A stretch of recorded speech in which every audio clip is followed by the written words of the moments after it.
Welcome to the 12 Report with Blessings Musugu. These are the headlines. President Tinubu maintains stance on removal of fuel subsidy, rejects calls for reversal. DSS alerts Sokoto over planned attacks, kidnappings targeting tertiary institutions across the state. China rejects calls by U.S. to join efforts aimed at isolating Iran's economy. We have our reporters stationed across different parts of the country and beyond. Aisha Saliu joins from Abuja. Omolola Olade joins from Lagos, while Ubongani Siziba is on standby in South Africa. We've got the details in a moment.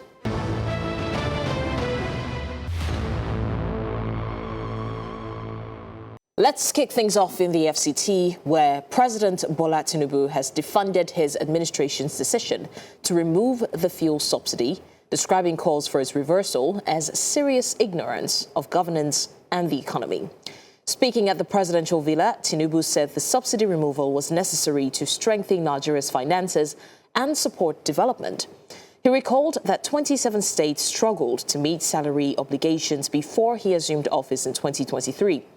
The president said savings from the policy should support infrastructure, healthcare, education, and other public services. Finance Minister Taiwo Oyedele recently said the removal generated 15.8 trillion naira for the Federation between June 2023 and December 2025. Tinubu says the reform helped avert an economic crisis and laid the foundation for recovery. To environmental matters, environmentalists have urged young people to actively participate in protecting the country's oceans, waterways, and coastal environment. The Lagos State Ministry of Environment and Water Resources made the call at a Young Leaders for Sustainable Environment program in Lagos. News Central's Omola Olade will be joining us subsequently to give us the details of this particular event and talk about how this will help the nation at large. But now let's talk about security. The Department of State Services, Sokoto State Command, has raised the alarm over intelligence indicating planned attacks and kidnappings targeting tertiary institutions across the state. In a July 18, 2026 letter to the Sokoto State government, the agency said terrorist and bandit groups have shifted their focus from vulnerable primary and secondary schools to universities and other higher institutions. The letter, titled Planned Attack on Tertiary Institutions by Terrorists and Bandit Gangs, was signed on behalf of the State Director of Security by B. Abdulaziz. The DSS warned that the emerging threat could expose students, lecturers, non-academic staff, and their families to kidnapping and other attacks, urging authorities to strengthen security around tertiary institutions. We're still talking security. The United Kingdom has advised its citizens against all travel to parts of 11 Nigerian states, citing security concerns in its latest travel advisory for the country. The Foreign, Commonwealth and Development Office issued the updated guidance on Thursday, warning against all travel to Borno, Yobe, Adamawa and Gombe in northeast, as well as Katsina and Zamfara in the northwest. The UK also advised against all travel to riverine areas of Delta, Bayelsa, Rivers, Akwa Ibom and Cross River states in southeast and south-south. It further urged British nationals to undertake only essential travel to parts of 19 other states and the Federal Capital Territory, reflecting continuing concerns over security risks across several parts of Nigeria. Now, you do recall that we just mentioned that the environmentalists have urged young people to actively participate in protecting the waterways, the country's oceans, waterways and coastal environment. And News Central's correspondent Omolola Olade is currently on standby to give us update on this particularly important discourse. Omolola, what is the impact of educating young people in protecting the oceans, the waterways and coastal environment? So we're presently at, one of the coastal environments here in Lagos, where young people, have been advised about the importance of tree planting, protecting their oceans and, all of that to the ecosystem. And, one of the most important things they did mention is the fact that it's one of the they did mention is the fact that it's contributing to the importance, identified plastic pollution, habitat destruction, overfishing, all of this, and it's important to climate change because they are major threat to the country's, marine ecosystem. And, before this, they have been equipping them with skills on how to protect the ocean ways because they have said that, many of those flooding problems, rather, that we have in Lagos are as a result of, people not protecting the coastal ways, our marines, and all of those things. So I'll be speaking with one of the students, her name is Aisha, to tell us about, the impact of all of this as a student and how she's going to, be using the sense. Good afternoon, Aisha. Good afternoon, ma'am. You're looking into the camera. Good afternoon. I'll do the whole thing. Okay. So you've been here for about a week now. What is the importance, what the impact of, all of this, especially with the skills that you have been equipped with to protecting the ocean ways? We have been having this session for the past 4 days now, for this week, and some of these sessions has been virtual, and we've had 2 days of it being physical. So far, we've learned about the government, the policies in assisting the ocean, as well as the pollutants, things that pollute the ocean, as well as aquaculture, fishery, the way we can take care of our fishes while using artificial methods in producing more fishes, and also sustaining the environment. So you agree with me that, one of the major problems with Lagos is flooding.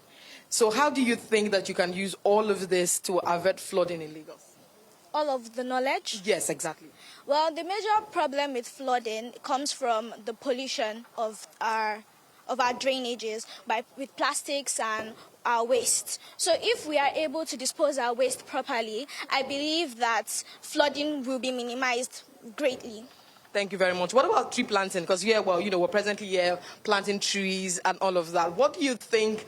Because if you look across Lagos now, you will find out that trees, we don't have many trees. Everything is, saturated with houses, structures. But what do you think is important of having trees around the environment? So we're currently at Gracefield Island, and one thing we noticed about the island is the fact that the air is so much cleaner. So I believe that the trees makes the air cleaner, and the trees provide oxygen as well. So with a clean air, it just allows for breathing properly and all.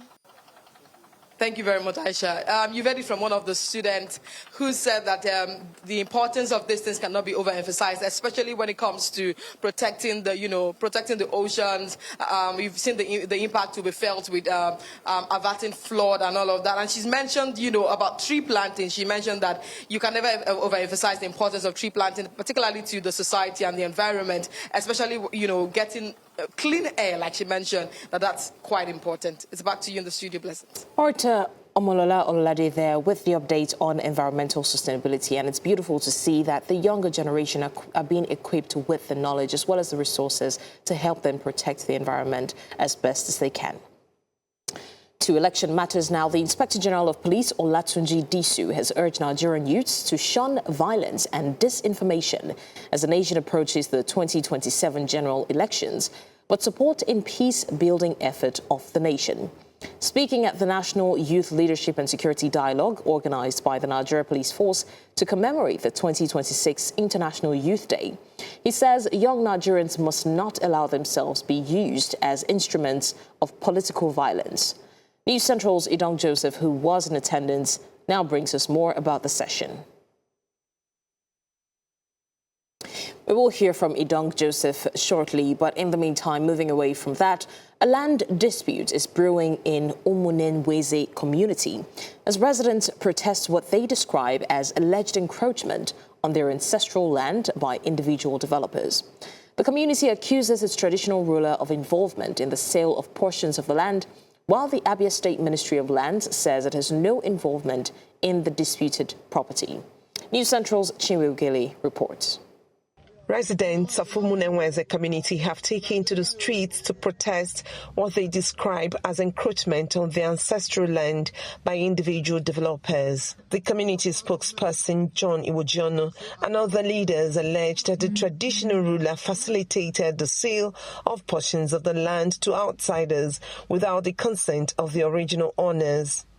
However, in total defiance of this already existing court injunction, these individuals and their accomplices, in conjunction with others, secretly sold Abujika land last year to commercial developer Okechukwu Ndukwe operating through his corporate entities on Duke Real Estate Builders and Construction Limited. The protesters are calling for the intervention of the Abia state government, citing a court order which they say restrains activities on the disputed land except farming. Illegal sellers of our land, of our God-given land, of our heritage,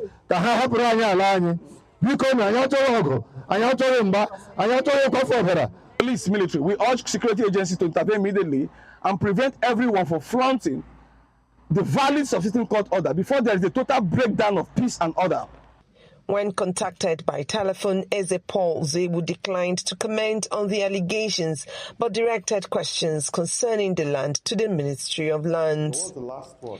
The Commissioner for Lands, Chaka Chukwumerije, says the ministry has no role in the disputed property and warns members of the public against using the government's name to facilitate illegal land transactions. So we're not a government of land grabbers. So that aspect of Umunenwe as a land, which is the subject of the present protest, government hasn't acquired. So it is wrong and illegal for any individual or group to use the name of government. Other community leaders and residents are also calling for immediate action to prevent further development on the disputed land. The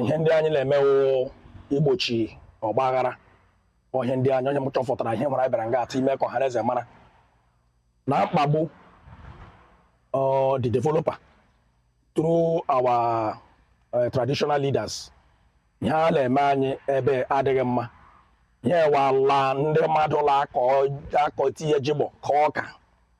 place whereby now will be now all of us are there doing nothing.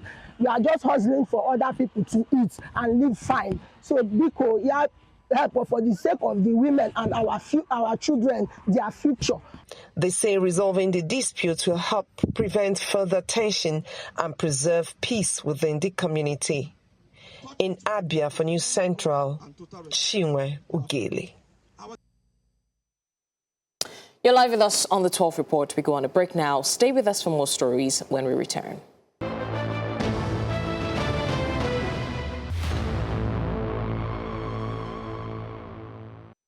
Glad you're still with us. Now to election matters. The Inspector General of Police, Olatunji Disu, has urged Nigerian youths to shun violence and disinformation as the nation approaches the 2027 general elections, but support in peace-building effort of the nation.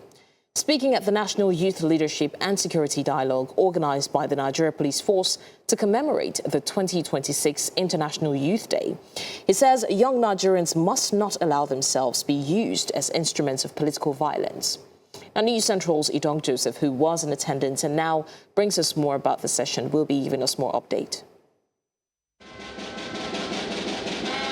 As activities for the 2027 general elections are gathering momentum, the involvement of young people in electoral violence remains a source of concern, with cause for them to consider the consequences of such actions beyond the elections.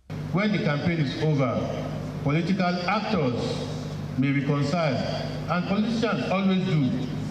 When political rivals disagree, they may eventually take hands later. But the young Nigerians who lose their lives to electoral violence does not return home. We are still saying the same thing.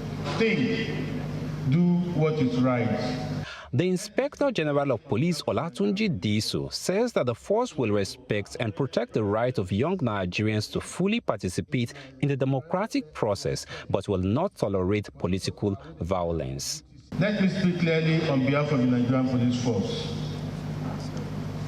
The force fully recognizes and respects the constitutional right of the Nigerian youth to participate in political activities, support political parties, express their opinions, and campaign for candidates of their choice, provided such activities remain peaceful. While urging youths to be conscious of the activities on digital spaces, other stakeholders emphasize the need to invest in young people. You know now, the moment you go to the embassy for your visa, they are checking you up on social media to see what you have been doing. So your footprints are very, very important. Before you forward a message, verify it. History has demonstrated that when young people are given opportunity, responsibility, and a stake in society, they become powerful agents of progress. The converse situation is also true. As students and young Nigerians, we are not merely leaders of tomorrow.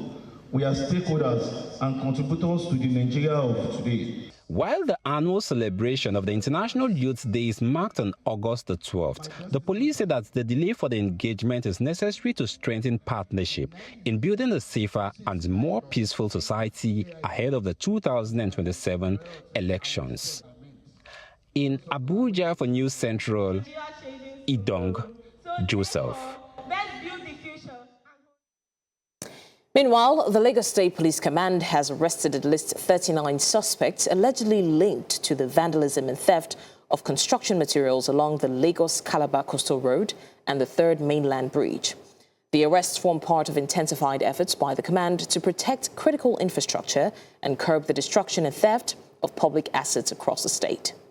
News Central's Victor Mbadike has more. The 700-kilometer Lagos-Calabar Coastal Highway project is facing another challenge. Construction materials along the project corridor have been stolen and destroyed. The recent vandalism of Third Mainland Bridge and the newly constructed coastal road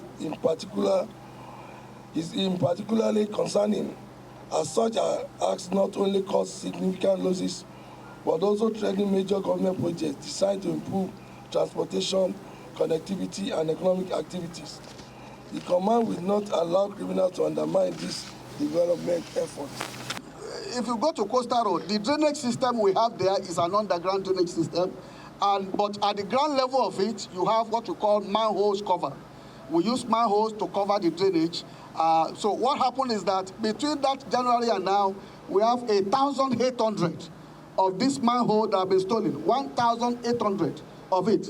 And what these funders is to break the concrete cover and remove the reinforcement that is in it.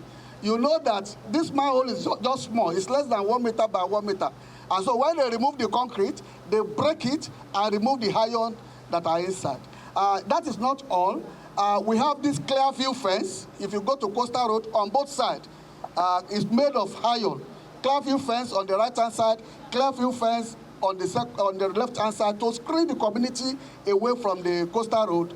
So we have situation whereby these criminal elements, they go there and they remove. And between January and now, 1,000 meters, which is 1 kilometer, of this clear view fence have been vandalized, have been taken away. With the police arresting these suspects allegedly linked to the acts of vandalism.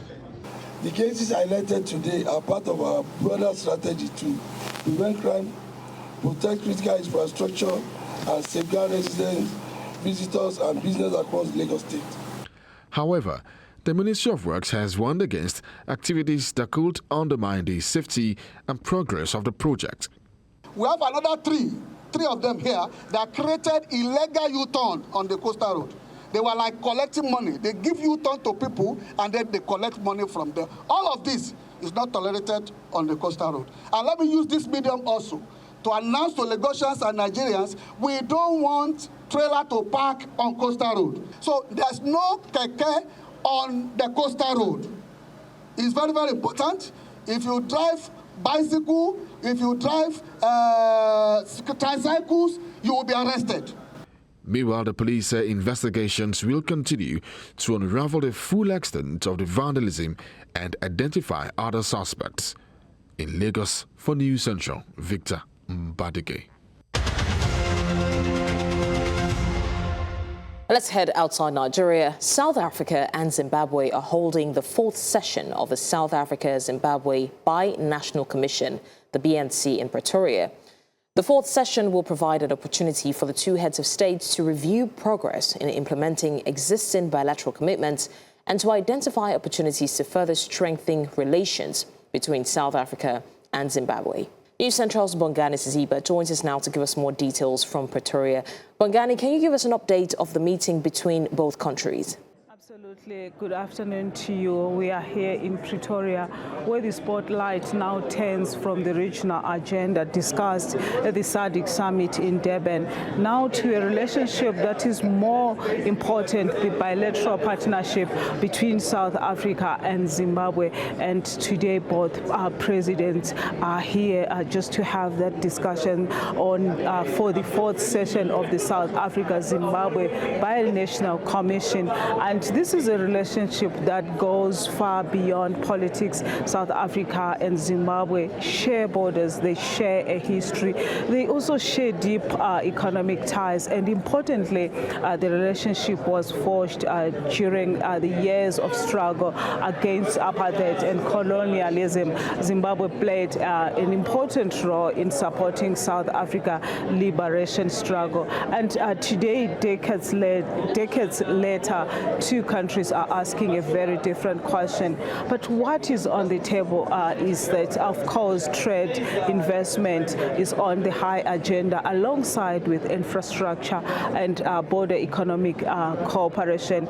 And also energy is another important area for both countries because they need reliable energy to grow their economies. And also mining is also critical, as both South Africa and Zimbabwe are rich in mineral resources. But the conversation today should not only be about digging minerals out of the ground. There is a bigger question. Can these two countries work together to process and benefit and add value of those minerals, especially here in Africa, creating industries, jobs, and opportunities? And of course, another effect is about the ordinary citizens and also migration. South Africa hosts a large number of Zimbabweans here in South Africa, and Zimbabweans cross border every day for business, sometimes work, family, and trade. So the challenge for both governments is finding a balance between managing migration and securing the borders, and also respecting the rights of the people between these two countries. And this is where this relationship comes particularly interesting. So as the meeting is ongoing, we keep a tab on it, and we'll continue to report on the developments to our viewers. It's now back to you in the studio.